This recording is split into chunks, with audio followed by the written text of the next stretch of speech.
You're listening to Podketeers. Welcome to episode 349 of Podketeers.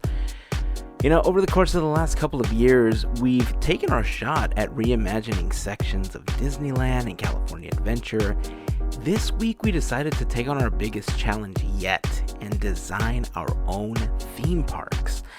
It was a difficult yet super fun challenge that I think we all really enjoyed taking on. Plus, in this episode, we have an announcement regarding the future of the podcast. We'd love to hear your thoughts on things that we talk about in this episode. You can join the conversation over on Facebook, Twitter, or Instagram. Just search for Podketeers. But the best place to connect with us is on our new Discord server. You'll find the Discord invite link on the blog post for this episode at podketeers.com/349. Our podcast's official charity team, Teamboat Willie, will be participating in more events this year to help our community. And the next event that we're participating in is the Chalk Walk to raise money for the Children's Hospital of Orange County. We'll be talking about this a little more in an upcoming episode, but if you want more info on this event and others that we'll be participating in, you can check out teamboatwillie.com for more info. It's just like Steamboat Willie, but without the S. So teamboatwillie.com. Before we start the episode, we'd like to take a moment to thank a very special group of people known as the FGP Squad, aka our podcast Fairy Godparents, because it's their monthly support via Patreon that help make these episodes of Podketeers possible. Being part of the FGP Squad family gets you some additional perks like exclusive discount codes for Podketeers gear, additional content, and access to our monthly happy hour calls. We're actually on the heels of our last monthly happy hour call, and it's always fun getting together to chat and play games with everyone. If you would like more info on how you can become part of the FGP Squad family, we invite you to check out podketeers.com/FGP. And as always, a very, very special thank you goes out to the FGP Squad for their continued support. Okay, here we go. It's time to get this episode started. Thank you all for listening. We appreciate you taking the time to hang with us. Here is episode 349 of Podketeers.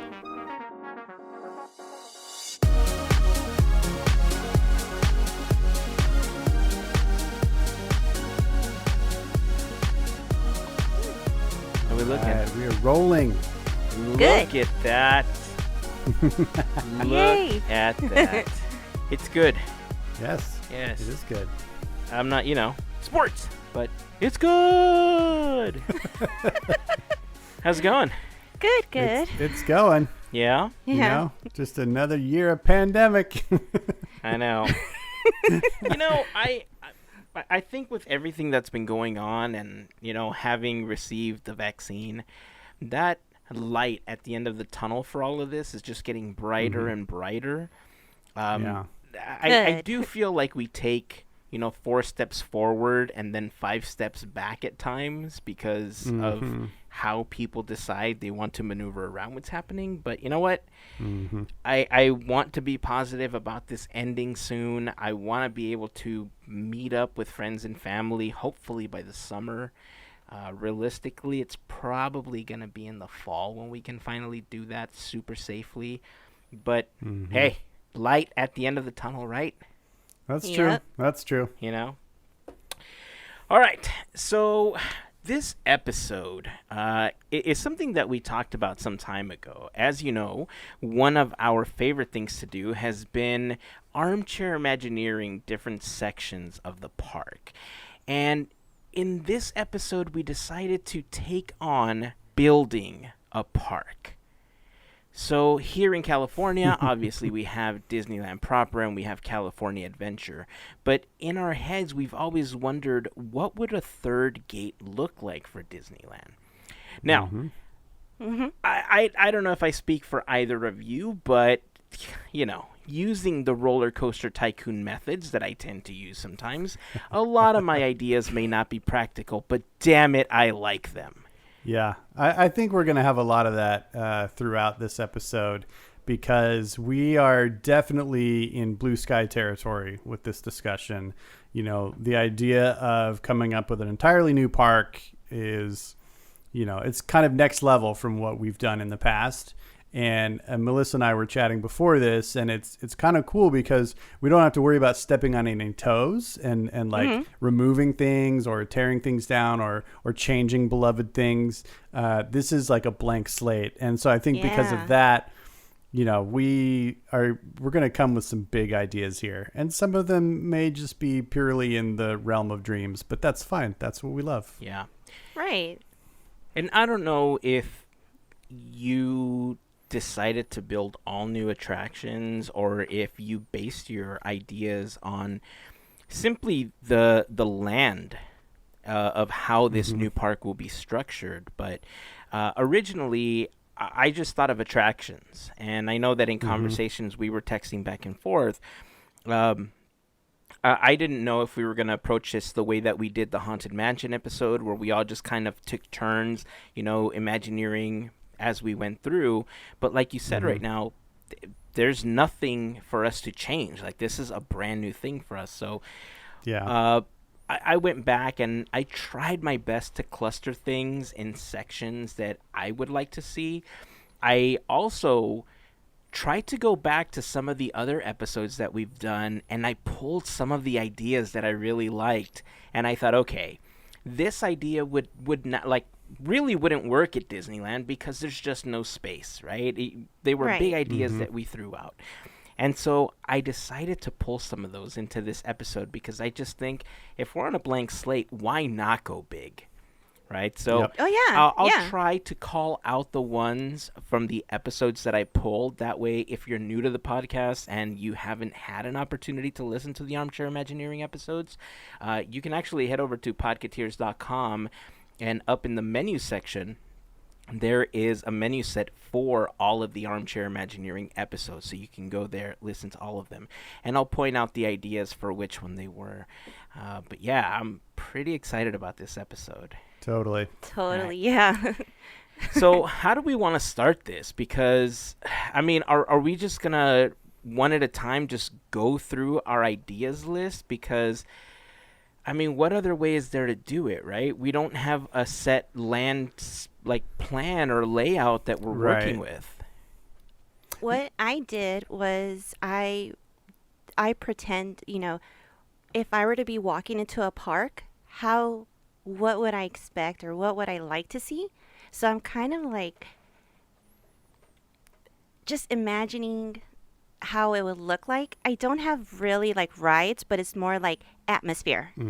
And that's always like key for me. So I kind of went that route. So it's like closing your eyes and just walking through.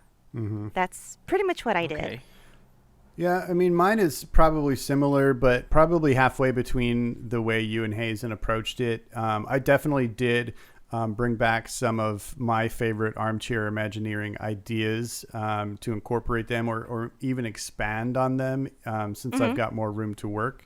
But basically, I was kind of thinking after I thought about it for a while, after some of our chats leading up to this, I kind of think we should each give at least an overview of what our park is and maybe what the major lands are and kind of give an idea of it. And then we can kind of, once we're done, like riff on more specific ideas, like, well, how would this ride actually work in this land or whatever's going on. And that way we can kind of each present our overview pitch for this new park and then kind of see where we land. And I think at the end, we'll probably end up with a mix and match version of, a Podketeers team park, at the end. Yeah. Okay. I like that idea. So if we're breaking it up into sections, are you saying that we just give you the primary section and we don't talk attractions until... I mean, I would say okay, here's my park. This is what I'm going to call my park. If you have a name for your park, here are the major lands, and then list the lands and say okay, in this land, I definitely want to ride based on this. And, and then this next land, I've got a specific idea for a restaurant and another ride here. And, just kind of give an outline of what to expect and then maybe describe, what the look and feel of the land is, or what the story is, what the essence of it is, and just kind of paint the picture of your park. And then afterwards we can like dive back into specific attractions or spots that we really put more time in developing in, that we can describe in more detail. All right, I want to go last. Okay, that's fine. I want to go last. That means he's cramming and still working on his project. Oh, you know what? Then I will go first, mister. Look. No, you can go last. I don't care. Do you want me to show you my document? Sure. I'll Bring show it you my up. document. Okay. But how am I going to prevent from you reading all of this? Yeah, don't show it. Don't show it. That'll spoil it. Okay. I want to be surprised by All what right. you say Okay. anyway. Okay. All right. I so who believe wants you. to go You've first? done the For real? work. I don't care. Do you want to go first? Or do you want me to go first? I'm kind of Melissa? scared to go first. Okay. I'm not going to lie. I'll go first. Okay. I'm fine. I'll lead it off. All right. All right. That's cool. So did you guys like have an idea of where the park is going? Are you assuming like Angel Stadium? Or are you Yes. like assuming like some magical new plot they were able to buy right next door, or what? No, I just land. That was it. Just Yeah. space. That's it. Me Yeah. too, kind of. I didn't really pick a particular lot, so I didn't base it on a shape of a property or anything. Yeah. Like California Adventure, a lot of its design was based on the shape of that piece of property that they had. But so on my park, I kind of basically designed it in the same general park structure as Disneyland and the Magic Kingdom in Florida. Nice. And all the Disneyland style parks, really, because they happened upon genius on their first time out. Just that layout, that hub and spoke layout, I think, why mess with perfection? So I've kind of designed my park on that same template. And so that's how you can picture like a bird's eye view of my park. It's going to have a main entrance land leading to a hub, and spoking off from that hub are all of the various lands. And you can enter them through each other or through the hub, whichever way you want. Okay. So my park, I'm calling Disney Dreamland Park. I felt like that was enough of a different name, but also kind of in keeping with their naming, kind of traditions. So my park is going to be freaking huge. So it's just going to be big. It's going to have to be big for all that I want to do. But kind of the major features that are different in this park as compared to a Disneyland style park is in the center is going to be a giant hub that's going to be very park-like, but it's also going to serve as the main parade route. And I'll explain that in a little bit. But in the center, I'm not going to have a castle. I'm going to have an absolutely colossal Mickey. And like think Spaceship Earth sized Mickey. Oh, wow. Like colossal Mickey, right? So you can see it from any of the regional freeways. You can look out and see Mickey from miles and miles away, right? Just huge, epic Mickey, right? So he's going to be the centerpiece of this. And it's, kind of like he's the central creative catalyst for the Disney company. And to me, it's just fitting to have him be the icon of this park. So let me talk you through the lands really quickly. Basically, I've designed it a lot like Magic Kingdom in that there's going to be a substructure underneath so that, you've got all the utilidor kind of functionality. And that center hub is, like I said before, is going to be the parade route. So all the parade vehicles will be stored underground, and they will come up into the hub from a ramp and do a huge circular tour around this giant new hub that I've got, and then sink back into the ground. So, this central park area will be able to hold a ton of people, and they can watch the parade and as it goes around. And what's cool about having it go in a circle is that depending on where you are, you'll be able to kind of see it from two different sides, Nice. So that's kind of how I'm doing parades in this park, is kind of keeping them centralized and not bisecting the entire park. And you guys know well and good how I feel about the fact that the parades kind of cut you off to certain things while they're going, and it's a logistical problem. So the entrance to my park, we've seen lots of different Main Street, Buena Vista Street kind of things. In keeping with that, I'm going with a slightly different tack. I'm taking it out of the Midwest and out of the West Coast, and I'm moving it straight to the East Coast. And we're going to enter on New York Avenue. And nice. New York Avenue is going to be a kind of a not super old, but not like contemporary New York, kind of an area where we're going to really be able to kind of celebrate the Disney properties that happened like from like the 1850s to like the 1940s, with things like the Newsies and things like the Rhapsody in Blue segment from Fantasia 2000 and things like that, to really kind of get a cool New York-y vibe in this area. And it's also going to allow for some taller structures as you go down the main avenue to kind of hide things from the neighboring lands. So that's going to be the entrance land is New York Avenue. I'm going to go around from there clockwise. Okay. So we will be moving to the left, where in Disneyland it's Adventureland. But in my park, it's going to be Zootopia. And so you're going to round the corner of New York Avenue and be in another city, and it's going to be the city of Zootopia. But this is going to be a large land that has different segments based on a few of the districts in the film. Definitely want to have a little Rodentia area with lots of little mini things, like maybe a little boat ride like the Storybook Land canal boats through Little Rodentia would be cool. And then I'm also going to have the Canal District and the Rainforest District for a big e-ticket boat style ride that goes through that area.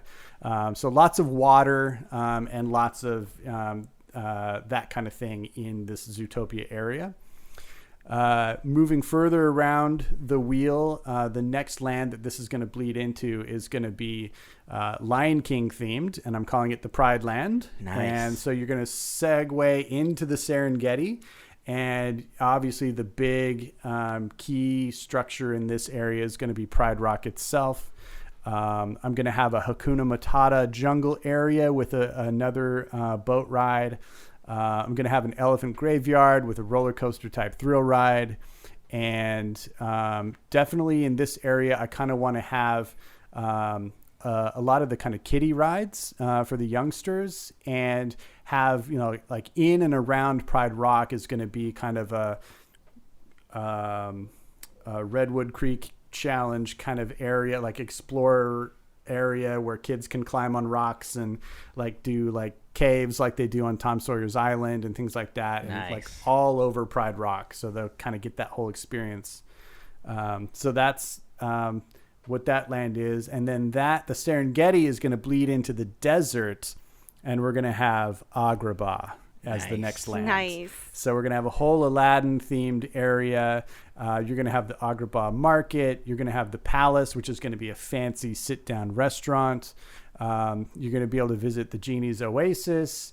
And then you'll also have the Cave of Wonders, which is going to be like this e-ticket kind of Indiana Jones style ride where you're probably on carpets and there's some sort of, invisible track, so you feel like you're suspended or floating through this ride. Totally awesome, totally filled with treasure and adventure and awesomeness.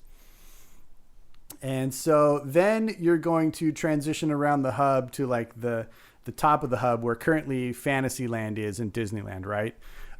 Except imagine this wedge of the pie being much wider, because the mega attraction land in this park that is going to be the main draw is going to be the Grid. We're going to have an entire Tron complex, and I want it to be big because it's going to be like after the sun goes down, this is where everyone's going to want to be. It's going to be kind of like the Pandora Avatar land in Animal Kingdom, where after dark is when it's most popular. And so since it's going to draw all of the crowds to it at night, I wanted it to be a little bigger.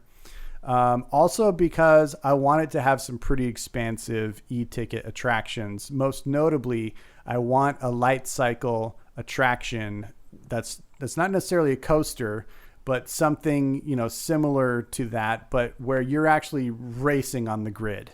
And so you're covering a lot of area. So that's kind of the big idea there. But this is the first land where I'm really recycling some of the ideas that I came up with in a previous Armchair Imagineering episode, where I created Flynn's user gateway.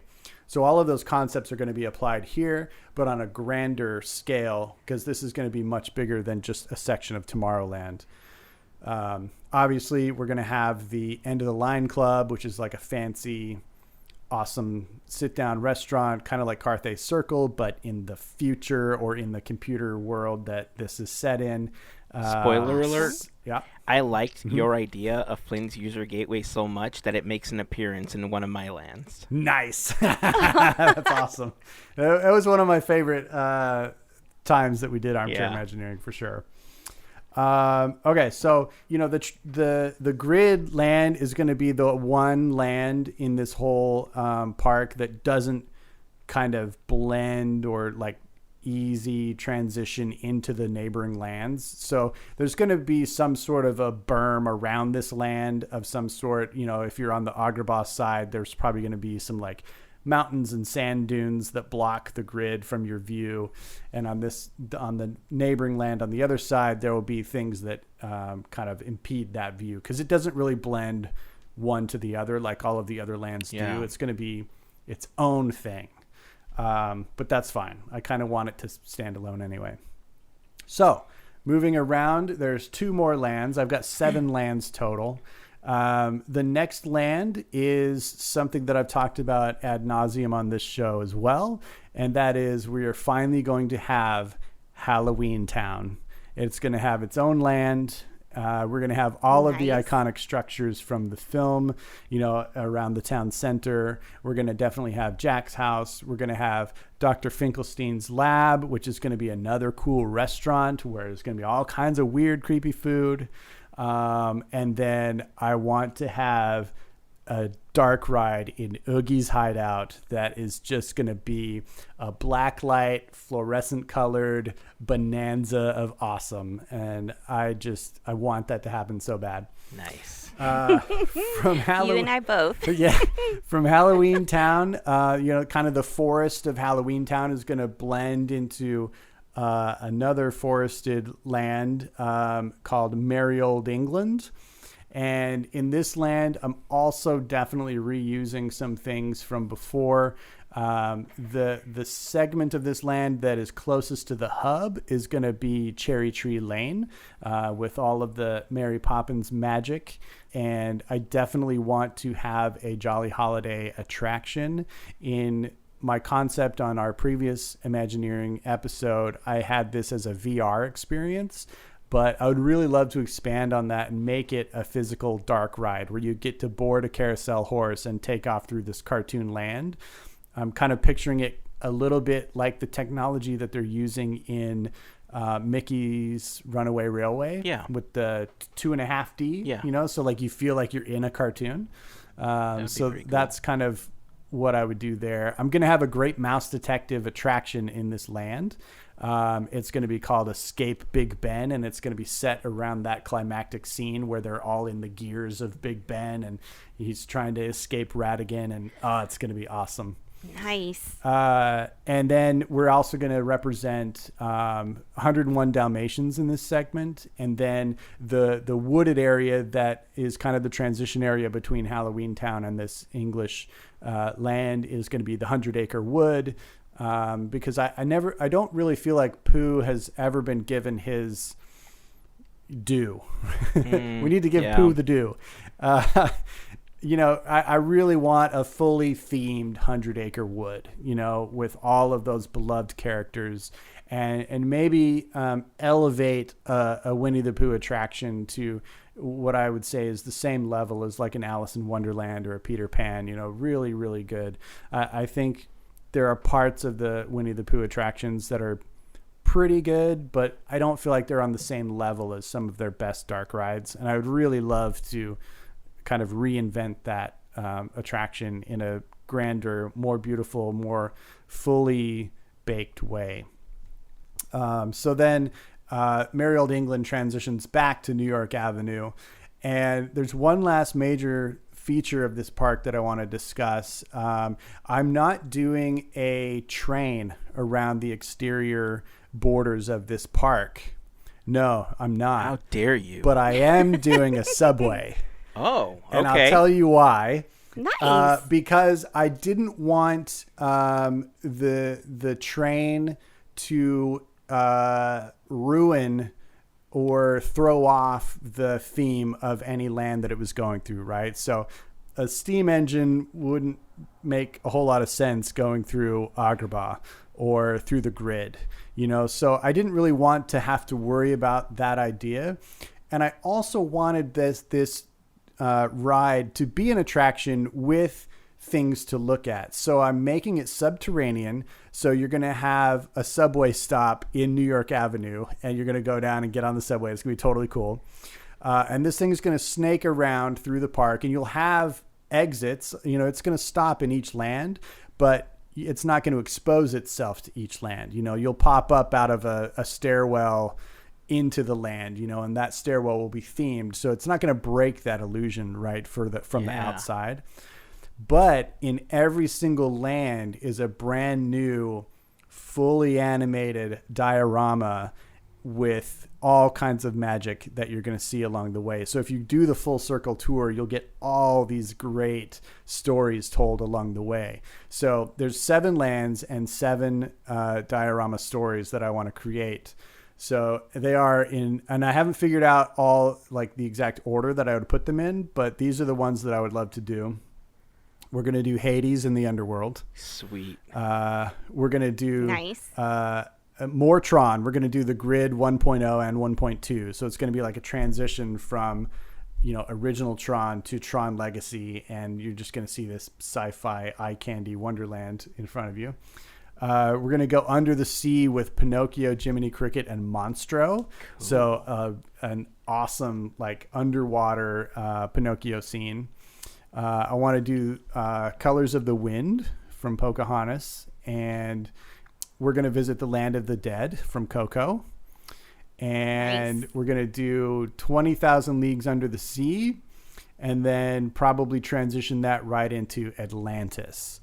So nice. Picture what we have in the dioramas now with like the Grand Canyon and the whole prehistoric primeval world on that scale, but with even more contemporary technology like full animatronics with animated plussing around it with effects, maybe even 3D effects, like just really immersive. So it looks like you're diving into these big showpiece kind of scenes. So you can ride it around as an attraction and get as much entertainment as you would out of any e-ticket attraction. I love it. That's Dreamland Park. Dreamland. Nice, dude. I dig those dioramas so hard right now. I came up with the idea, and then I thought of, well, what would we do down there? And I thought, well, let's just do big, amazing dioramas, because what we have in the dioramas now, even though, the bulk of them were created, 60 years ago now, they're still amazing. They've gone in and they've plussed them with some animated effects and some lighting, which adds to them. But just there's something magical about that simple idea of a diorama, and riding through one is just it's awesome. So, do you envision the diorama being on both sides or a single side the way that it is now? I think we could go either way, and I think it would depend on how we configure the train. One of the things I like about the Disneyland train is that the seats face toward the inside of the park, so that you're kind of controlling what people are looking at, And it makes sense if we're doing dioramas to have everybody facing the same way. But it also does make sense, like if you're sitting on this side of the train one time and the other side of the train another time, and you're looking out a different side of the train, you might see different things. So there is something to that too, to add to the rideability of something like that, if there's variety on both sides. So I could go either way. You know, I like the idea of all of the chairs facing to the side because you have a less obstructed view, I think. Whereas if you're all facing forward and you're trying to look to the right and look to the left, and there's, you know, people craning their necks all over and it's hard to see around them, I don't know if that would impede on what I would try to present. You know what I mean? Yeah.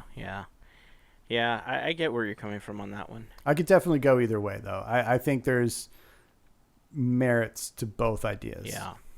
I just dig the idea of having these dioramas all the way through because, I mean, I don't know about you, but there's certain sections of that train that, you know, darkness and inhaling smoke. I mean, you know, who doesn't like that? Yep. Fun. Indeed. There are certain parts of the Disneyland train specifically where you're kind of seeing backside unfinished kind of meh areas. We're looking at you, Tomorrowland. Yes. And, you know, I wish there was a little more to it. You know, it's really great going through that section from Critter Country to Fantasyland, where you go through Frontierland right now. Yeah. It's really cool what they did with the waterfalls and with the new animatronics, with the Native American village that's there. Really neat stuff. But that and the diorama are really the only parts of that I would call an attraction. Yeah. But they put up a big sign that says Agri-Future and one of the Autopia cars. Yeah. Yeah. That is one of the kind of, I don't want to say embarrassing, but less impressive parts of Disneyland for sure. One of the lesser themed areas of the park. Yeah. I've always felt like that. There's a huge section, you know, on that kind of north end of Autopia, the whole Fantasia Gardens area, that it just seems like there's not a whole lot of thought going on there. It's just kind of area. Yeah. And I think that I wish it could be used for something. Yeah, I think there was a lot more thought when they had the little motorboats and they started doing like the, was it the Chippendale boats? Gummy bears? It was. It was when the Disney Afternoon was really popular. They had the little motorboats and stuff. And I think after, it was just difficult to maintain, and with some of the issues they had with the boats, they just said, you know what, it's easier to not do anything with this. And then as new parks and new attractions started spawning, then I can see how it was forgotten. But, you know, we've talked about that area in previous Armchair episodes. There's so much potential, you know, for that section. And it's just, it's kind of just rotting away, you know, and that's the sad part of it. Yeah. So I do hope that they end up doing something with that. They're always looking for space, and that's a huge chunk of space that they can use. Right on. Yep. Sweet, man. I love it. I love the ideas. I love your format. Thanks. We had some similarities in our parks, and Same. when I finally get to my ideas, you're gonna be like, wait a second.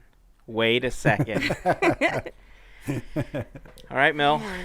And just your turn. Yeah, after Gavin, I'm like, oh man, because that was good. I mean, it just took me away for a moment, just listening to everything and just being excited because, you know, new park. It was awesome. But yeah, we have a lot of similar ideas, which is awesome. Nice. Not the first time. So, so my land, I do not have a name, and I cannot figure it out. So that I will definitely need help with. I have a different approach, but it's similar at the same time. And I'm inspired by Disneyland, of course. So basically, everything is based on villains. Ooh. And Okay. So, I mean, it's just so hard to see them and enjoy it and just the little things. So, I've been wanting to just walk in to a park that'll be villains, but it'll also give you scary at the same time with some bits. Mm-hmm. And we have that crowd. We have that crowd, Bad Stay, um, God's, I mean, you name it. They're all there. So I was like, you know what? Let's make a park for ourselves. And let's just do that. I love it. So when you're walking in, it's going to be covered. And what best way to walk in if it's covered and you're going through the underworld that's going to set you there? Like, you're already there. So cool. Yes. You're dead. Yes. So we're going to go through this.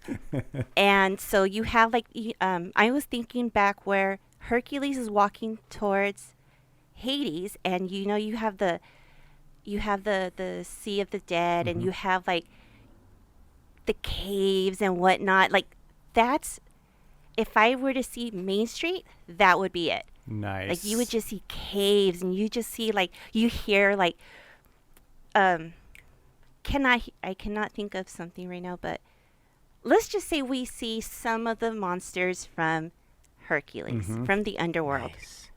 And you just hear, inklings of them as you're walking up. And as you walk up, and yes, there's a hub, there's no castle. And what you see in the middle, this is going to be the opposite of the partner statue. And instead of Mickey, you are going to see a statue. Actually, yeah, a statue of, let's say this. Think of Tree of Life. And you know how they have all the animals? Yeah. So I would like to see something with all the villains. But the prominent ones are going to be facing outward. So they're going to kind of lead you to the different lands that are there. Oh, I like that. I haven't decided who, but of course Maleficent's going to be one of them. For sure. I'm thinking her, let's do Facilier, so you get that. Yeah. So you would say like Maleficent's facing one way, you're going to go towards a forest. And in that forest, you're going to get like everything you've seen in forest. For instance, I really want to see a labyrinth of Snow White's forest with those trees and the gators, and you got to go through it. Nice. That would be fun. That's always scared me in that attraction. So I figure, you know what? Why not? And it's kid friendly too. So check. So basically, I said I have puzzle pieces, but they don't all connect. But I'm going to try my best to like guide everyone.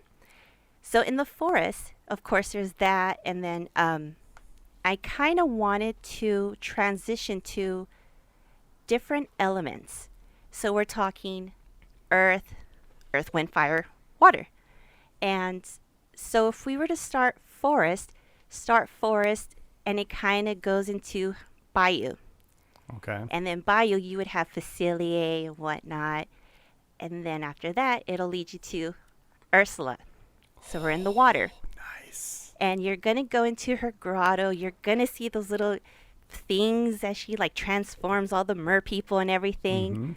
And I want to bring this back because I loved Ursula's grotto over in DCA, but it's gone. So bring it back, put a little bit more, make it look dirty and grimy, and do that. That's what I would love to see. Nice.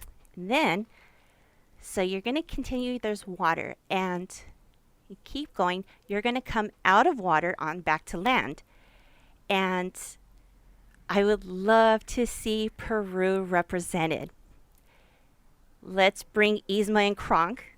Nice. And I would love to see a lounge that they would make all your potion drinks. And I was like, oh my God, just thinking about this lounge. It would be so pretty with the color palette of like the purples, the black, the blues, the pinks.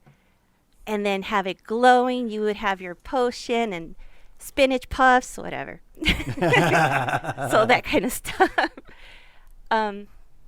Okay, so after Peru, I took an old idea that I've had and I was like, I want to see this happen. We're going to Mexico and we're going to go party with Ernesto de la Cruz. Yes. That's going to happen. So cool. You have to have dance. You got to have entertainment. This was the first thing I thought of, and something like that, just a little, fun. Okay, so as we go there, we're going to walk towards fire. Fire was a little difficult because I'm like trying to think, okay, yeah, there's fire, but I don't want red fire. I want green. And I just want Yes. I thought of all the things that come with the green fire. I'm thinking dragon, hyenas. I'm thinking all sorts of different things. And then to come back, I would like to come back to the land of the dead, or land of the dead, excuse me. Back to the underworld. Because I want to see Pain and Panic's roller coaster of craziness. Nice. And I'm thinking colors. I'm thinking having them go twin roller coasters racing down, and it's like chaos and glowing. How beautiful would that be at night? I mean, I think the villain's color palette would be so awesome. And then of course, after that, I kind of want Oogie to have a home. So it's like, come on. After the Underworld, let's just bring in everything that we wanted for Nightmare and stuff. So all of that, put it in there. The only thing, I don't know where to put this.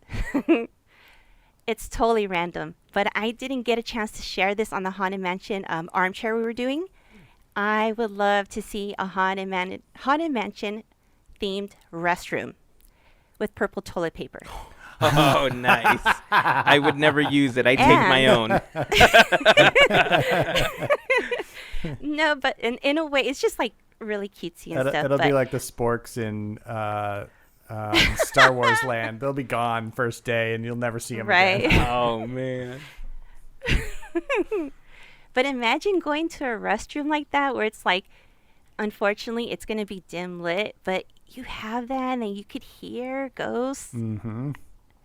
I think it'd be pretty rad. So, I mean, I think I was trying to pull all the different things I could think of that are villains and just put it in one spot. That's it. Just give me all of that. I didn't get a chance to think about parades or things like that. But in general, I just wanted pretty much just overall, how do I say this? The lands, you would be able to just freely go through, but they all connect at the same time. But yeah, I have no clue what to name this thing. Yeah, that's tricky. It's so hard. It's funny because as you were going through this, two things immediately came to mind as you were talking about this. And it's something that I've thought about for years after playing the game. In Epic Mickey and in Epic Mickey 2, there is a bizarro version of Disneyland called the Wastelands, or the Cartoon Wastelands. And it's dark, it's evil, and the whole premise is you have to repaint everything. You have to make it happy and Disney again, right?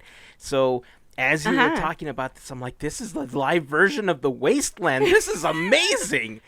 So that came to my mind. And then the other thing that came to mind is, I know you say you didn't think about shows or parades or anything, but this is the perfect place to create the Isle of the Lost from Descendants. You can have a Descendants show, and you have all of the villains. There you go, Isle of the Lost. Perfect. Nice. I really dig your overall concept because visually, artistically, I can really picture it, and it's got this great, I can picture this great consistent color palette throughout, where there will be differentiation along the way, but you're going to have lots of similar tones throughout. And I feel like these lands all play together really well and blend one into another really well. So I feel like it'll be a really, really unified feeling park, it probably more so than any other park, Disney park that's out there. So I really, really dig the idea. I had one thought sprang to mind when you talked about Emperor's New Groove, and you gotta have a Kronk coaster where, it's that whole, why do we even have that lever joke? And they just go on that mad dash down to her lair or whatever. Agreed. That would be amazing. That's funny. Agreed. Yeah, I have to agree with you on the consistency. I love the elemental feature of everything too, how you kind of go through each of the elements as you go through the park. So yeah, oh man. So good. I there's a couple other things I really like too. I do like your entrance idea being in like an interior of the underworld and it being covered, because it's much more that to me is much more about like telling the story and setting the mood than providing an avenue of shops of souvenirs, Yeah. Where I think Main Street does a good balance of both, but it is what it is. Your idea, it's purely serving the purpose of putting you in the mental space of, oh, the villains own this world and we're in their world now. And I really dig that. I also really dig your statue concept for the hub. I was many years ago, I was concepting a new hub, a new park with a hub. And I had thought of a similar idea with, more heroic characters and, nice. Kind of pointing you in the direction of each land. So I absolutely understand that concept. And I think it's a really cool one. And I just think that's amazing, like to have just a mega statue with every single villain and lots of little Easter eggs and hidden things. And like you could just go around it and look at it for hours just trying to find all of the villains and references that are in it.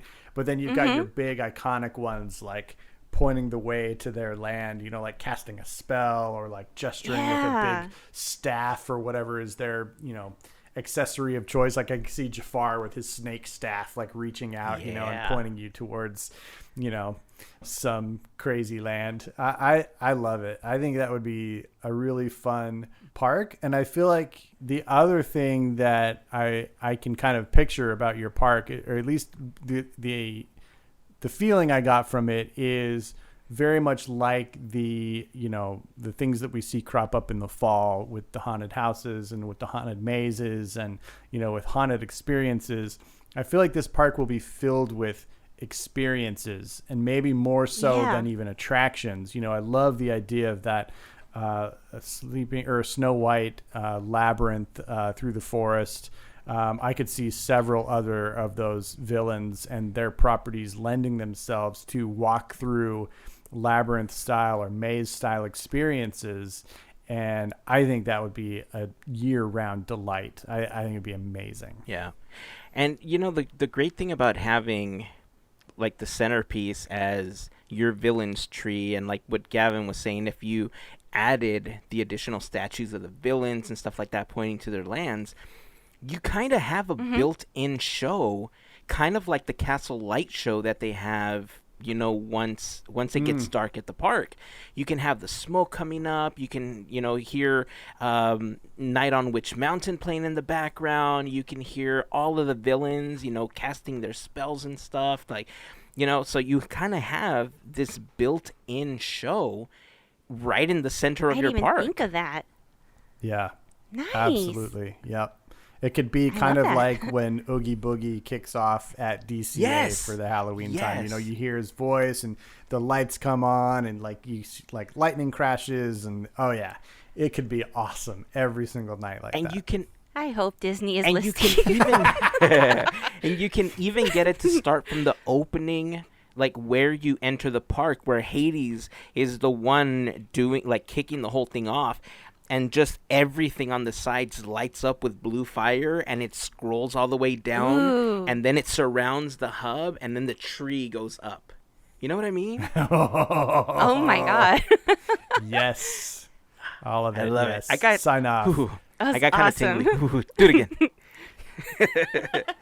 I love it. So I'm realizing something here. We're not actually Armchair Imagineering a third park. What we're doing is we're Armchair Imagineering a third park, a fourth park, and a fifth park. So You know what? I think you're I'm right. excited to hear what Heyzen's got in store as well. Oh, man. All right. Well, look. My park is the several $trillion park. Because, All right. oh, man. Whew. Okay, so here we go. As we talked about at the very beginning, I didn't think about, let's take over Angel Stadium or anything like that. I know that a long time ago we talked about what would a park look like in Australia or what would a park look like, And I didn't restrict it to that because, you just click and add whatever you need in the game. So that's what I'm working on. And I'm using the infinite money cheat code. So bam, here we go. Sweet. So my experience actually starts at the parking structure because, damn it, you need to park your car, right? Yep. The of car, course. Yeah, right? the car actually, one of the things I hate about going into the parking structures is the fact that after an entire day of walking around, I still got to walk to my car, okay? So in my parking Yeah. structure, I've designed it as kind of like a car vending machine where you basically are dropped off at where you're going to board your little shuttle pods, and you scan your phone or your Magic Band or whatever technology we happen to be using, and it tells you your vehicle will be in section blah blah blah, spot blah blah blah, and then you see it go up on a conveyor, little elevator, and it kind of just goes off into its little section, and then you don't have to worry about it. When you're leaving the park later, you scan it as you're boarding the pod to go back to the parking structure, and the car knows, oh, they're coming back. Let me start queuing up the vehicle so that it's there once they arrive. And so that way you never have to walk back to your vehicle. The vehicle comes to you. Nice. Yeah, you're already at Genius. $1 trillion right Right. there. Right? So there you go. So like I said, I'm working with the infinite money cheat code here. Amazing. So, I dig it. The reason I said pod is because I know we have trams right now, but my park is actually going to be surrounded by a huge body of water, a moat, so to speak. So your shuttle / pod is going to shoot you across this body of water to Disney's Island of Illusion. Ooh. Very. I was inspired by watching Jurassic Park, basically. Okay. So the lands that I created, I have 1, 2, 3, 4, 5, 6, 7. I didn't put them in any specific order, but I was trying to think of how they would blend together. And there's really only 2 that I specifically want next to each other, and I'll get into that once I get there.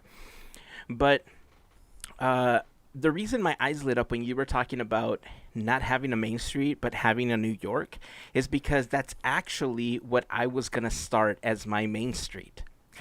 Because in the original Nice. concept of my park, I also didn't have a castle. However, I decided to have one instead. So the Okay. centerpiece of my park will be the Castle of Illusions. Right now, Enchanted Storybook Castle at Shanghai is the tallest castle at 197 feet. Castle of Illusions will be 200 feet. Take that, Shanghai. Yeah. Take that.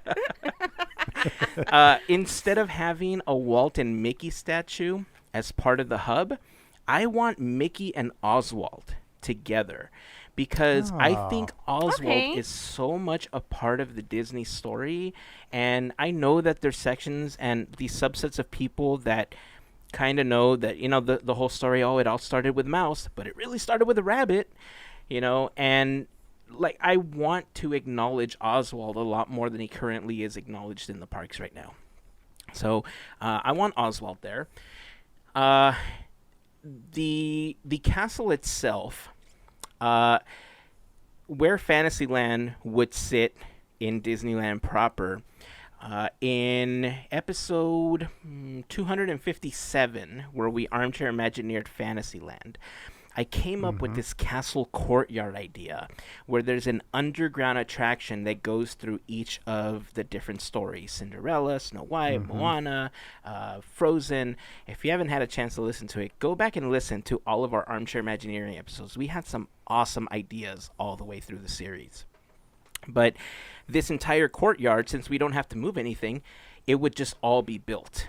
Right? So it's an underground attraction. We have the castle walls on the sides. We can build a little village and everything. Behind that, though, the idea is that it would be a larger version of the storybook canal boats. So instead of being in a boat looking at miniatures of all these little stories, you actually get to walk into each of these stories. So you have your Agrabah, you have your Mount Olympus, you have a smaller version of Arendelle. So all these stories are represented above ground, even though you have the dark right underneath that kind of takes you on adventures for each one. But each section would have restaurants themed to each princess or each different story. It would have shops that are themed to each individual one. So just a larger version of Storybook Canal. Nice.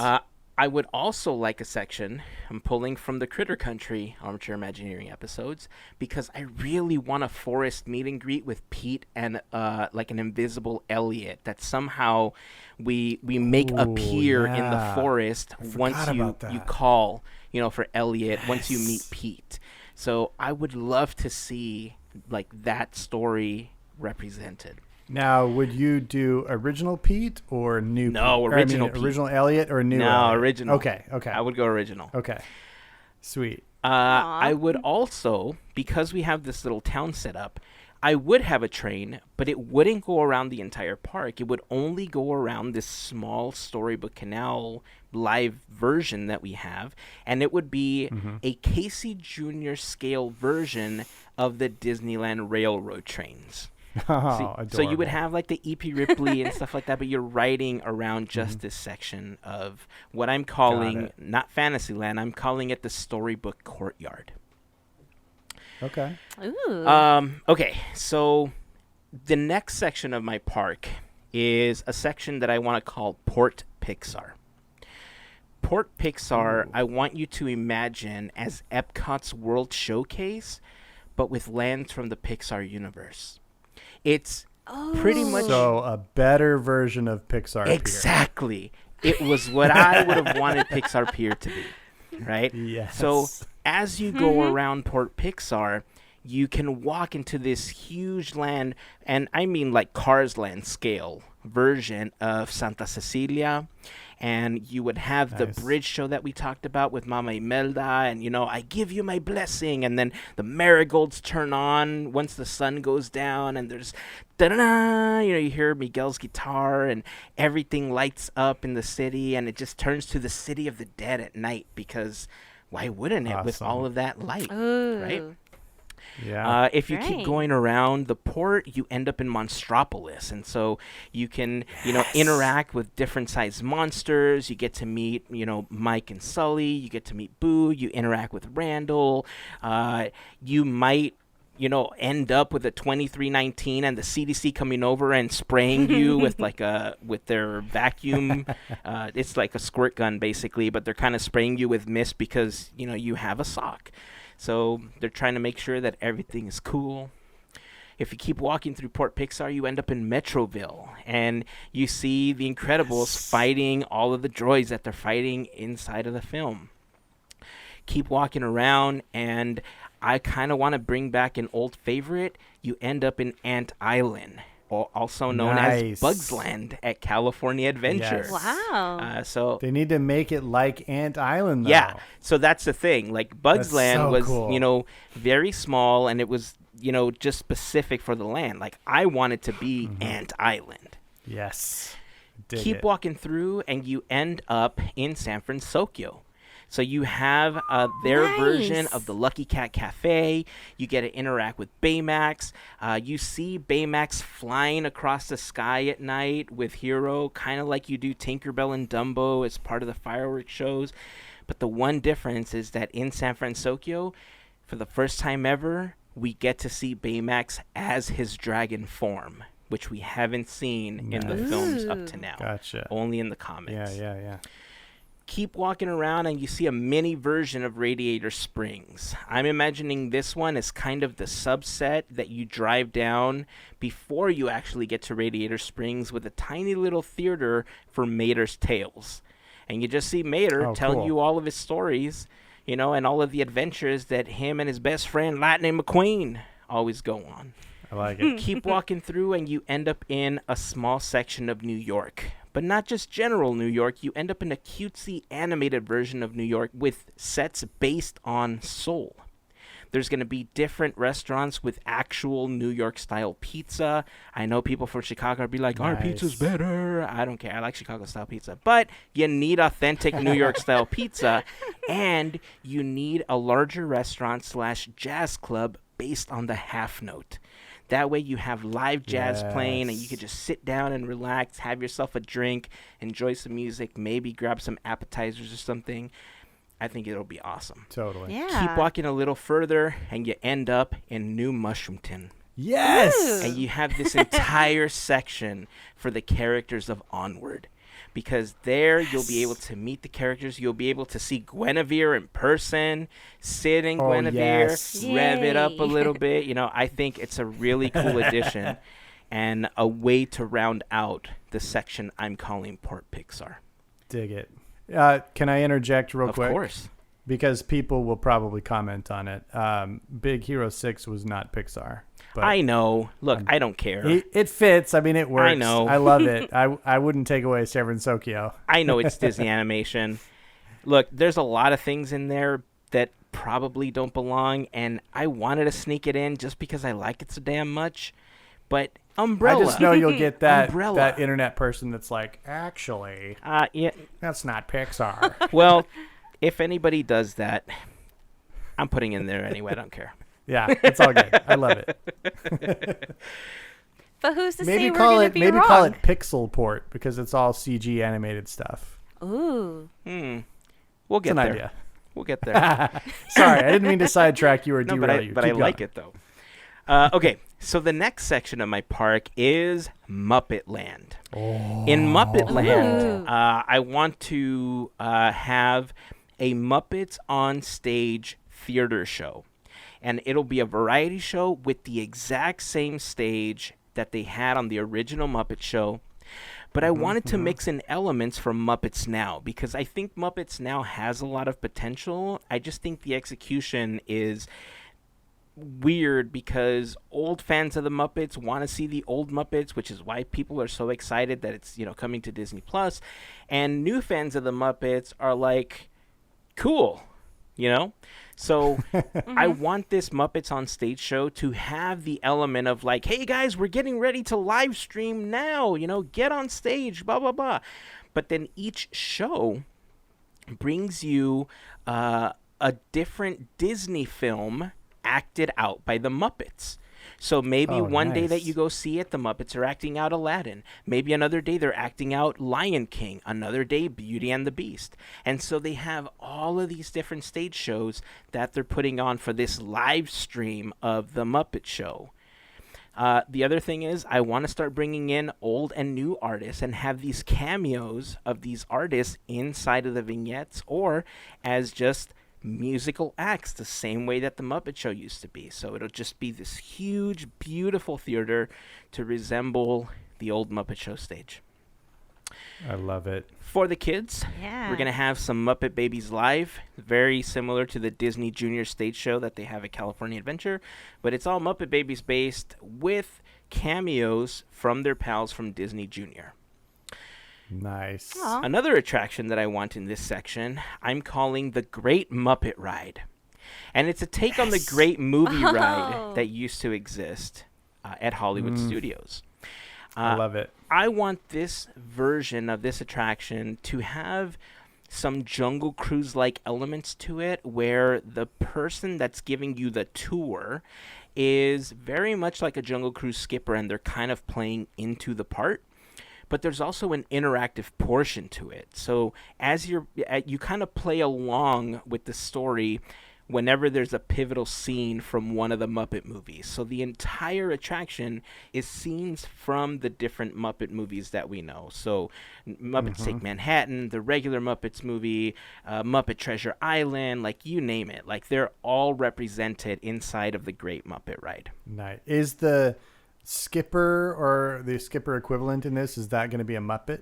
So I thought about making it Walter and having Walter kind of lead you through the films, because Walter's so brand new that this is almost like him bragging about the education that he received from Kermit and talking about all these adventures that were told to him as stories that now he's sharing with all of us. I like it. So I like it. But then I thought it might be cooler if you have like a live person there, because they could put their own twist on it like they do on the Jungle Cruise, which is why I thought that skipper element might be a little better.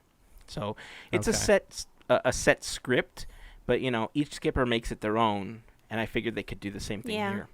And it fits because the Muppets are so zany that I feel it would fit that mold really well. Got it.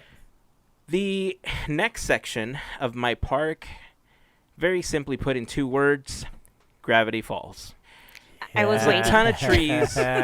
There's I want there to be some kind of transition similar to the way that we see Critter Country blend into Galaxy's Edge. But as that's happening, I just want to see the big old Welcome to Gravity Falls sign. And I just want to walk in, start hearing the music in the background, start seeing the giant footprints on the ground and seeing all these like occult looking things everywhere. And right smack in the middle, I want a full-size Mystery Shack that's an actual gift shop. And there's like a tiny restaurant in the back. There's little benches and everything all around it so you can sit outside in the woods and have some lunch or something. And the highlight of this area would be Gavin's idea from the Armchair Imagineering episode for Toontown, episode 253, The Weird Levator. Yes. I think the Weird Levator is just such an awesome concept that it has to be done. It's a reverse Tower of Terror, okay? Yeah. And it's got to be here. It's got to be a part of Gravity Falls. So that would round out the small section of Gravity Falls. Just like you, the next section, since we have so many trees, again, 2 words, Halloween Town. Yes. You got to have Halloween Town. We've talked about it so much for so many episodes, and every time we talk about the mansion, it would be a crime for me not to include it as part of my park. Plus, I like the concepts that you both have come up with for Halloween Town, and I mean, I'm sold. I just want to have it as a part of it. So, sweet. The next section of my park is an area called Earth 616. Now, if that doesn't sound familiar to you, that is essentially what our timeline and our Earth is called in the Marvel Universe. Oh. So in this section, we will have almost full-scale Avengers Tower. There will be a main street, Broadway, or whatever the street is that Avengers Tower is located on. But because there's so many trees from Gravity Falls and everything else, and these lines are so massive, you won't be able to see Avengers Tower from anywhere else. It's going to be really secluded. So we're going to have Avengers Tower. There's going to be, of course, a shawarma restaurant, because you can't not have shawarma. And then there's going to be a mystic art store where Doctor Strange has a bunch of stuff for sale, and you can learn magic like you do at the Main Street Magic Shop, but you're doing it in the mystic art store, you know, from Doctor Strange. How awesome is that? I like it. One of the e-ticket attractions in this park will be something called Avengers Time Jump. And Avengers Time Jump is an attraction where Doctor Strange has recruited you to jump through time to retrieve one of the Infinity Stones. Now, the way that I want to structure this attraction is I want it to be fully random, where your co-pilot, one of the Guardians of the Galaxy, is your co-pilot. So at any point, Rocket, Star-Lord, Gamora, Drax, Groot, any one of them could become your co-pilot, similar to how C-3PO and R2-D2 are your co-pilots on Star Tours. And then the stone itself that you are seeking is also random. So you can get a ton of different possibilities as far as who interacts with your crew and what you're going after. So it's an awesome random adventure almost every time. Unless you're me, you'll probably get the exact same sequence like 300 times in a row. So this one, I want it to be similar to Smuggler's Run, with the exception of I actually want you to be able to interact with the mission.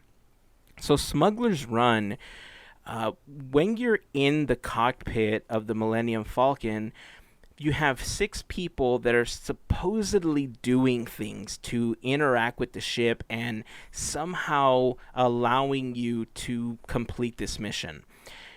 But if you don't do anything on the Falcon, it just goes through the entire attraction. It still does everything it's supposed to. It just crashes a few more times, and depending on how bad you are, it might actually do better. But you still go through the attraction without it really, causing any type of repercussions that you didn't do anything. In this attraction, there will be repercussions if you don't do something. So if everyone is supposed to be pulling on a lever as you are leaving, and that's going to make the ship fly, if one person or more isn't doing it, red lights will start popping up for that person if there's somebody in the seat telling them, hey, you got to do this.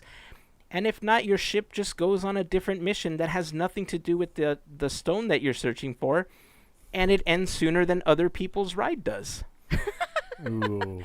So there will be difficulty levels, and you will be forced to do stuff in order to score more points and get the stone that you're going after. Is that a little mean? Maybe. But, it's also fun.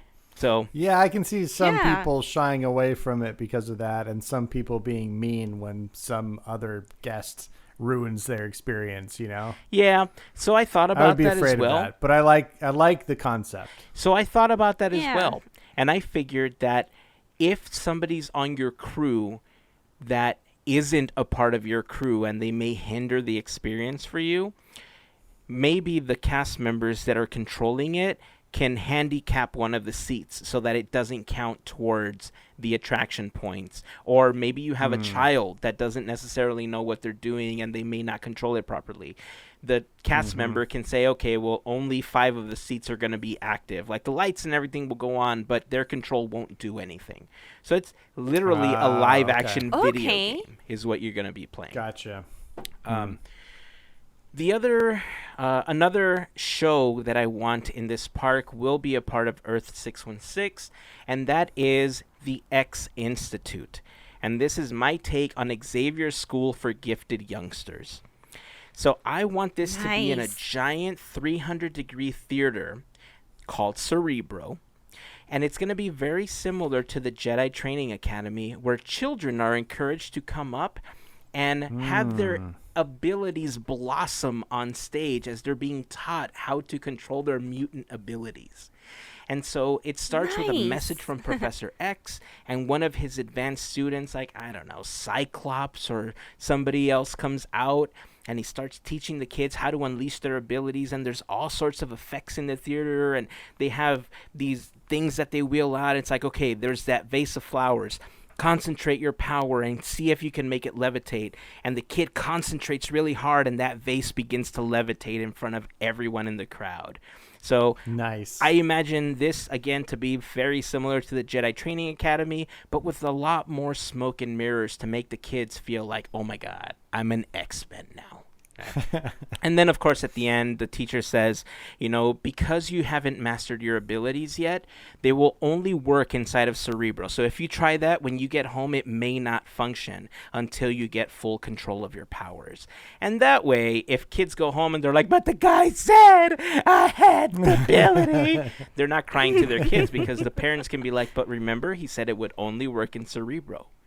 And then, boom, wash your hands of that. Yep. Why? Because I've dealt with my kids doing the same thing. So I had to install a fail-safe for that one.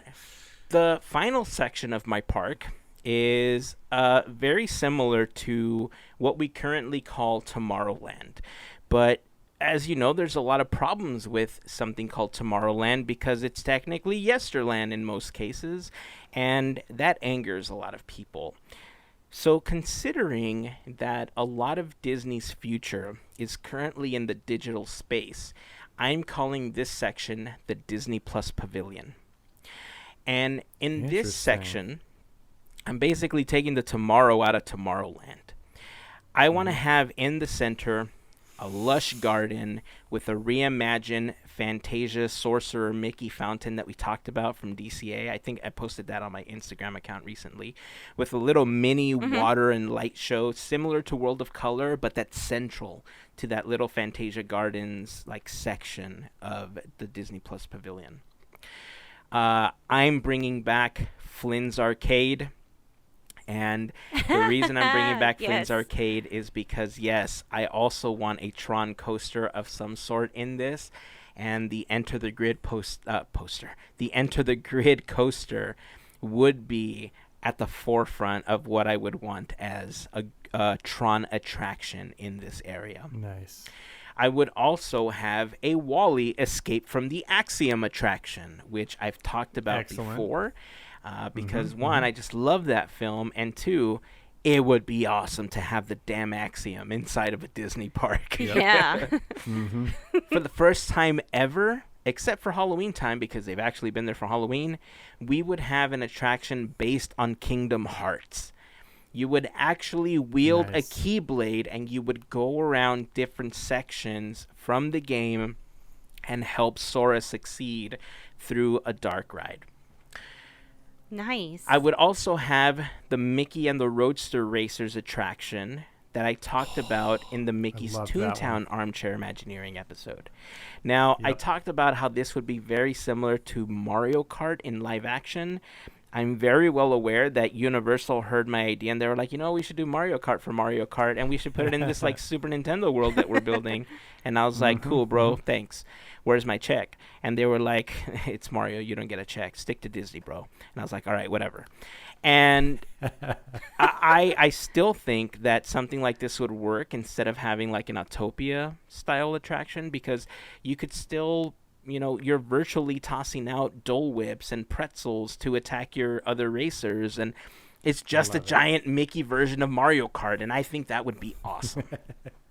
Heck yeah. I'm all about that one. And then... and by the way, this is going to be the biggest attraction-filled section of the park because there were just so many that we liked. Because I also want Mel's idea from episode 241. I want a Meet the Robinsons-style attraction inside of this area. I don't know exactly how I would scale your idea, but I know that it has to be there in some form or another because Meet the Robinsons is a property that just is grossly misrepresented in the parks. Totally. And then the main attraction for this area is an idea that I wanted to physically walk around Disneyland proper to do this. But I really think that if we could do a walk in Walt's footsteps with a virtual Walt Disney walking you through the park, telling you the story, ending up at the hub, standing there with Mickey, and you're in some kind of void-style technology where you're wearing VR goggles and you're kind of walking through the park, or you're on a 4D attraction where they're kind of flying you through the parks and the orange groves and everything.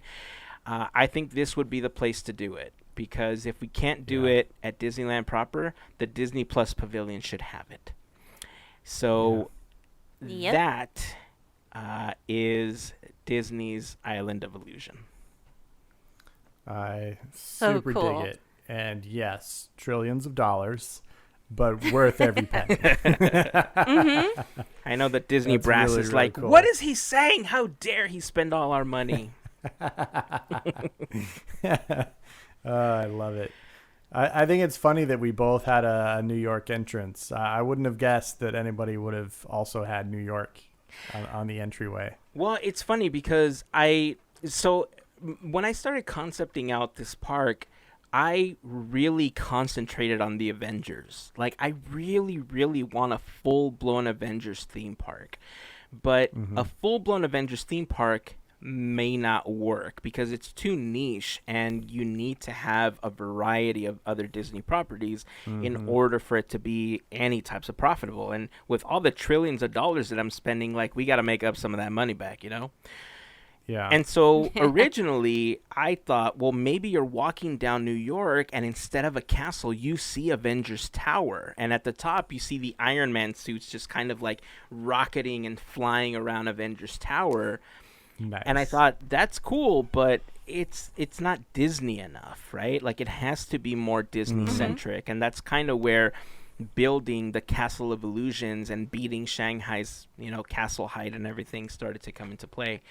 And then from there, I knew that I wanted New York represented, which is why I still want Avengers Tower in Earth 616.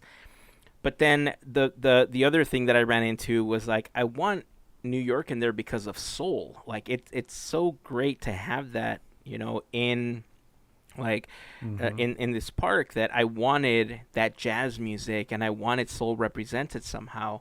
And I thought, okay, I guess I'm going to have to split it up, because I thought, well, what if we have the half note in this version of New York that leads to Avengers Tower? Like, it's New York. Like, why wouldn't it be there? But then I thought, people are going to complain that I'm starting to mix these other worlds together. Like, if you're mixing the Pixar universes, and in some cases, like Disney animation, like how I added Big Hero 6 into Port Pixar, that's one thing. But once you start, like, bringing in soul into the MCU, people are going to start to really have problems with that. Like, it's more forgivable to bring Baymax to see Sully and Mike, right? So right, yeah. Yeah, but dude, as soon as you said I'm starting off with New York, I was like, hey, I was going there too. Amazing. That's awesome. Really cool. So the water that's around your park, like, is it gonna? I'm trying to picture what this is really. Like, are you getting on a boat to get across to your park? Is that how you're going? getting on a little shuttle pod? Okay, yeah. And what is a shuttle pod, Heyzen? Think of the gyrosphere from Jurassic Park, but a little more oblong-y so that it fits more people, and it's just kind of like basically a contained boat, is what it is. Okay. And it's so shooting like you across the water. amphibious vehicle that'll go on land and water? Yep. Okay. It's just shooting you across the water so that you can get cool. onto... I mean, it's got to be an island. I can't call it Disney's Island of Illusion if it's not an island. No, I get it. I was just trying to picture, like, how much area we're talking here. Massive. I'm taking up the state of Arizona. Yeah. I like that. I think it's great because, Mel and I have both been to the Magic Kingdom in Florida, and there is something cool about taking that boat across to the Magic Kingdom because it's such different. An epic approach, and you can see it way off in the distance, and it is cool. So I like having that experience brought to the Disneyland resort as well. I think that's neat. Nice. Yeah. Well, do you guys have any other ideas that you want to present for your parks or for anybody else's park before we wrap up this episode? I want to go to everyone's park, pretty much. Yeah, I mean, I really feel like we more than doubled the size of the Disneyland Resort because it went from 2 parks to 5, and 5 massive parks at that. So basically, Anaheim is just one large amusement park at this point. Which is super impressive. You got to do what you got to do sometimes. I do think it's interesting based on the things that you both like, that neither of you really focused an area on a nighttime spectacular or like a major parade route or anything like that. My little hub-centric parade route is just a bone I threw to the people that likes parades. Like, I don't even care if it has a parade or not. But I thought if I don't put a parade in here, they're gonna let me hear about it. But I thought it was interesting. I had come up with some ideas, and we've talked about some of these ideas in previous Armchair Imagineerings where I would just carve out like a big wedge of the park that's just designated for some sort of big nighttime spectacular a la Fantasmic or the fireworks shows or whatever. So you could kind of contain the crowds into one area that doesn't affect the other areas. Yeah. But I just got going on so many land concepts that it just kind of edited that out automatically. I think it's interesting that they feel like every one of their parks has to have some sort of big show and or parade in it, like all the time. And they don't have, I don't know, maybe Hollywood Studios in Florida doesn't have any big thing like that. I don't know, but I feel like every park of theirs has something. And I just think that's interesting. And so with mine, I'd be fine with it not even having the parade. Like I don't need those things in every single park. I understand their value, and you know, I haven't enjoyed a parade from time to time and a fireworks show from time to time, but I don't need that as part of my park experience. So I thought it was interesting that you guys didn't make sections specifically for that kind of thing. No, I know this is not Disney, but Universal is very unique when it comes to parades. It's really not a parade. It's more like they're walking along with like the a trolley. march. Yeah. Yeah, it's very very like different. Almost like like their the approach is very Disneyland different. birthday thing where they just bring out Like the a characters. cavalcade, yeah. Cavalcade, Yeah. yeah, cavalcade. So for me, it's like if we have, this is a third gate. If there's already two parks with parades, I think we're going to be fine without one. Yeah, sweet. Sweet. Yeah, it's funny. I didn't even consider that. It is funny because as much as I love seeing Paint the Night, and as much as I would be a fan of them bringing Dreamlights to a Disney park here in Anaheim, I don't know. It just wasn't at the forefront of my mind as I was going through these sections. Like I was more concerned with how am I even going to structure this for it to even blend into each other. And it's funny because as I was creating the spoke concept, so to speak, from the hub to where each of these lands was going to go, the park just kept getting more massive every time I came up with something new, because I thought, well, if I want a full-blown this that's like Cars Land, then times that by 5, and I mean, you have the World Showcase at Epcot, and then that's an entire park on its own. So it just kept getting bigger and bigger and bigger. And ultimately, it allowed me the space to hide some of the things that I wanted to, like the Avengers Tower or the castle from these other lands, because it was so massive. And in the entire time, the only time that I ever thought about adding some kind of nighttime show or anything of that sort was for where the Tron coaster would be and where Flynn's Arcade would be. I wanted Electronica to come back and just like make it a subset of like the night, like, you know, scene right there where you can still have drinks and everything. But for everything else, I don't know. I just I don't know why I didn't think about that. You're right. It is kind of funny. Yeah. But now that we're talking about it, bring Dreamlights to my park. Okay, there you go. There you go. I also think it's really interesting because many times on the podcast we have also, I don't know if I'd say lamented, but we've definitely noted the fact that new attractions are always IP based now, and like the classics of like Big Thunder Mountain and Pirates of the Caribbean and the Haunted Mansion, these things that were not based on a movie that they had already created, were these wonderful magical things. And I don't think any of us came up with a single concept for these parks that weren't IP based. No. But I think it speaks to the fact that they've got so many great stories that they've created that they can celebrate and tell in new and fun ways in these parks, that there's plenty to work with. And they kind of nailed all the iconic genres already with Disneyland. It's hard to come up with something better than what they did with Adventureland and Frontierland. I mean, you can't beat it. Yeah.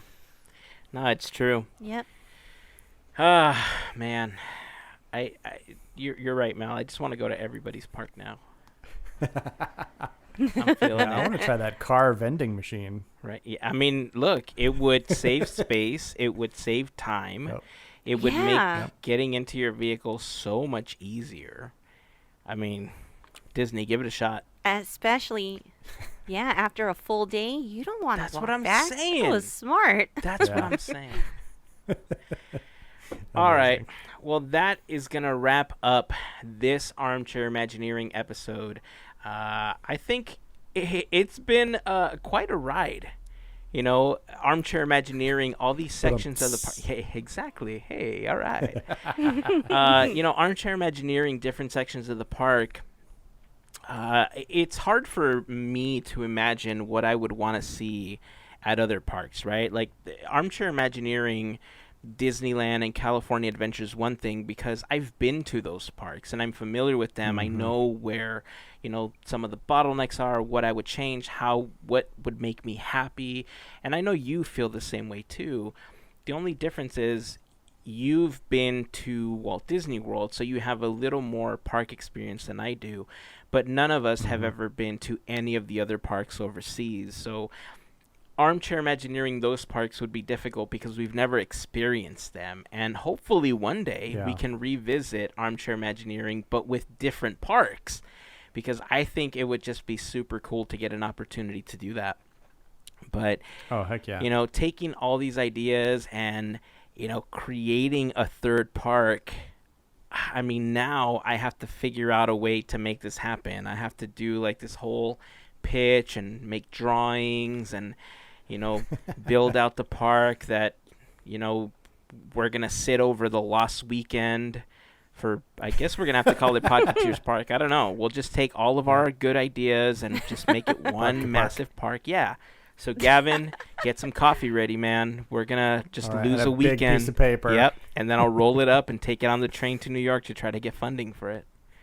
Nice. And in 50 years, it'll be at a D23 Expo, and people will be like, oh my gosh, there it Don't is. flash your camera at it. No flash. I remember that. All right. Well, before we end the episode, we have an announcement that we'd like to make. Gavin, take it away, man. All right. Well, yeah, I just wanted to take a couple minutes to make an announcement and also to say thanks. So the announcement is basically I will be retiring my podcasting microphone and will not be a regular host of the Podketeers anymore. Really, it's basically due to some very exciting things that I'm working on this year, and can't wait to announce what all those things are. But I really wanted to say thank you to the both of you as my Podketeers family. You guys have been amazing, incredible hosts to work with. I have had nothing but absolute sheer fun and joy podcasting with you guys, especially on episodes like this where we just get to be creative and silly and play out our Disney fantasies with each other and, you know, just geek out about all the things that we love. It's been an absolute blast. And I also want to thank the Podketeers family at large, all of our listeners, especially our Fairy Godparents and, you know, the cool people that come hang out with us on our little hangout group sessions that we have for those people. The family of fans and followers and listeners that this show has attracted has been so positive and so great. It's awesome. And I will definitely still be hanging out during those events and maintaining, you know, the relationships that I've built through this podcast and, you know, my relationship to it. I do hope to be able to pop on now and again. But once I make some announcements in the coming months, it'll kind of become a little more clear why I am having to hang up my official microphone for podcasting. But yes, in the near future, you will You will sadly cease to hear these dulcet tones of mine. Well, there's so many things that I want to say to you, and I don't want to do it now.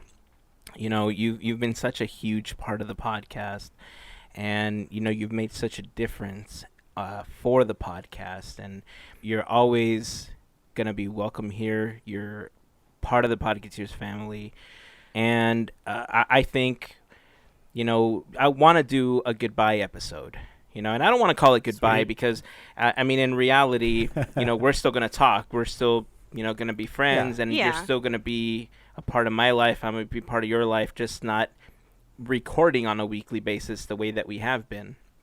But we're planning this see you later Gavin episode, and we're going to be highlighting some of Gavin's favorite moments. We're going to be playing some audio clips from other episodes, and I'm calling it kind of a mega episode because there's once we play all of the clips, the clips alone add up to a whole bunch of time, not including how much I like to blab. So, we'll probably release the episode very soon.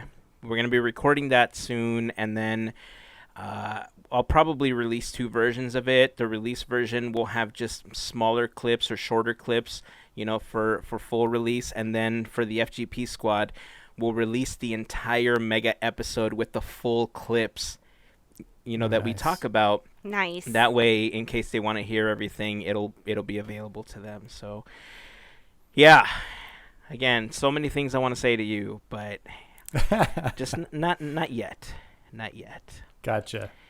Well, I can't wait to walk down memory lane on that episode, because there are so many great moments on the show, and moments we've had in the parks, and during various meetups and events that we've done together. But just as a spoiler, I will never forget the very first time all 3 of us recorded together at Tangaroa Terrace at the Disneyland Hotel. It was the first time I had ever even met Melissa, and we recorded an episode together. We had a great conversation, and it just got me so excited about what we were at the time still kind of hesitantly planning as kind of the chapter that we would step into in Podketeers history. And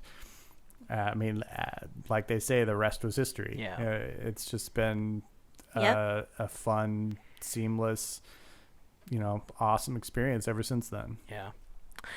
Well, we'll be taking that trip down memory lane very, very soon. If you have any messages for Gavin, please reach out. If you want to record a voice memo and send it so that we can include it as part of the podcast, we'll be happy to do that. Reach out to me or reach out to the Podketeers on Instagram, on the Discord server, or on Facebook, and we'll be happy to tell you how you can send those over to us, and we'll put them in the next episode that we do for Gavin. So that's it. I'm excited for you. I'm excited for the changes that are coming.